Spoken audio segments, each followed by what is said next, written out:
I think today's been good for MACS because it's allowed us to really broaden the appeal that we have to our older members. Historically, MACS has been very focused on offering support and guidance to parents of visually impaired children and also to young visually impaired children themselves. However, I think today marks a change in tide, so to speak, in the fact that we are starting to offer advice and guidance to the older MACS adults and younger MACS adults who, after they've grown up with the condition, they then have to go into life and live with the condition. To have Lord Blunkett really address the MACS members and the wider audience on his life, his career in politics and the barriers he's faced, I hope will allow visually impaired adults like myself and other MACS adults to really learn that nothing is impossible and to just aim for the top. My name's Abbie, and I'm going to be interviewing our guest today, who is Lord David Blunkett. Hello, Lord Blunkett. Yes, you can call me David, Abbie, if that's okay. Okay. Thank you very much indeed for inviting me. Thank you for coming. It's lovely to meet you. Lovely to have you here today. What barriers have you faced, real or perceived, and how have you overcome them? I think most barriers are about attitude, aren't they? About other people's attitude, about people making a presumption based on their thinking rather than listening to what you have got to tell them and then being there and helping. So in the early days, the barriers were about people thinking that I couldn't do what I wanted to do. For instance, when I wanted to stand for the council way back, Sheffield City Council, there were people who are highly sceptical. How's this guy who can't see going to represent us? How's he going to do the practical work? How will he read the policy papers? And you had to work it through with people and explain what was going to happen. And they took the chance on me in the local branch to put me up for election. And it was a particular challenge because I was only 22, couldn't see. And you got asked some very odd questions. You know, how will you deal with someone who's got a drain blocked at their house? I said, well, I won't put my arm down it. I'll ring up what in those days was called the Public Health Department and see if we could get it sorted. So it was all the time having to explain. And when I went into Parliament, I understand why people were as they were, because there was no history here. People weren't used to someone who had no sight being around. And I had to argue, took the best part of a year to get them to provide me with additional resources in terms of equipment for brailing, additional staffing so that people could read the material either to me or onto old-fashioned cassettes. I still use the old-fashioned cassettes. And therefore I could work on equal terms. And it took a long time and a lot of argument and a working party that was set up to examine whether what I was asking for was legit and was acceptable. It made it possible for me to do the job, and in doing the job, to demonstrate to the world that it could be done. And I think that was the most critical moment, because if I'd not had the resources to do the job, and I'd made a mess of it, then people would have said, oh, well, you know, blind people aren't able to work at that level, they're not able to do it. That would have a knock-on effect with other disabilities as well. So you're opening doors and then you're putting the wedge in the door, make sure you keep it open.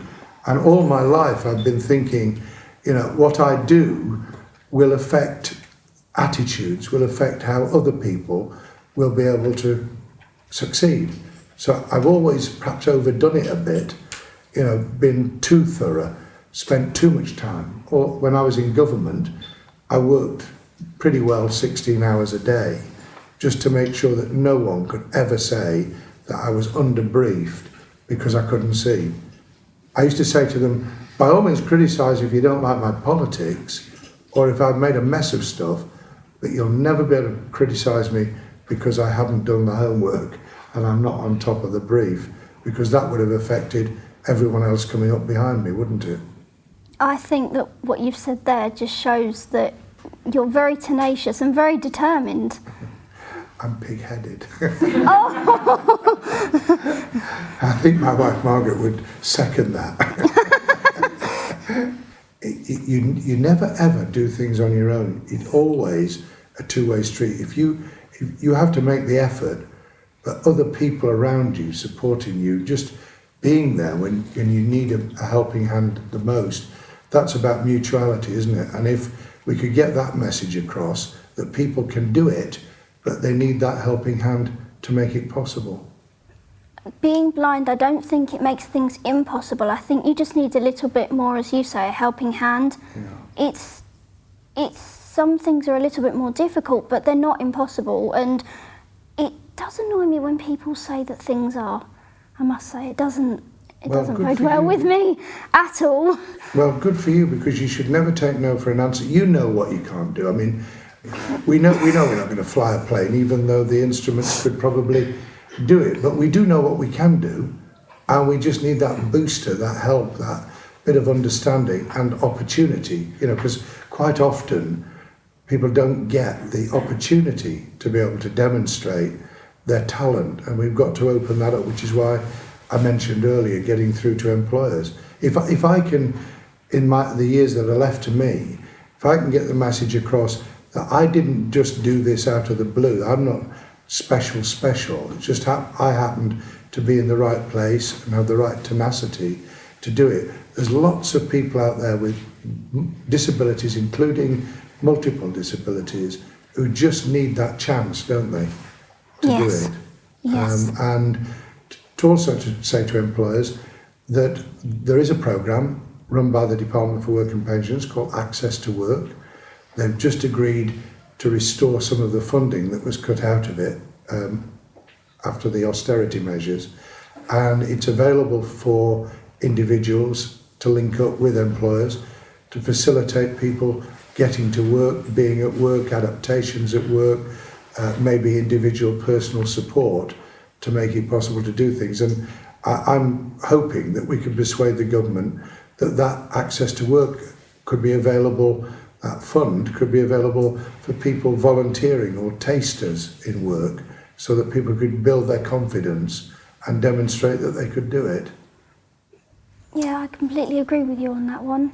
We've still an enormous long way to go in terms of facilities and equal opportunity and access to leisure and to work, haven't we? You must be finding that, Abbie, as well. I'm in danger of interviewing you if I'm not yet. but you must find that, mustn't you? It's still a big challenge, isn't it? Yes, it's definitely a challenge for all of us. And you know, the challenge doesn't disappear if people are positive and helpful, but it makes it a lot easier. It does make it a lot easier for all of us, I think. So I think that's one of the messages that we collectively, all of us, have got to get out, and I still try and do that, including from the House of Lords. But thank you to Abbie for doing the interview. Thank you for David for coming along. Thank you, everyone. Thank you. I thought it was quite inspiring, especially as a blind person himself, to see where he's got to, coming from a time where there was no support for visually impaired and blind people to a time where now it has improved. He said never take no as an answer, because sometimes I think I might give up too easily because I'm not sure that I'll be able to do it. So I think it was really good advice to never take no for an answer. It doesn't matter if you're visually impaired or whatever disability that you do have, but just know that there is support out there and you will have to ask for it, but don't let it be a barrier towards what you want to do.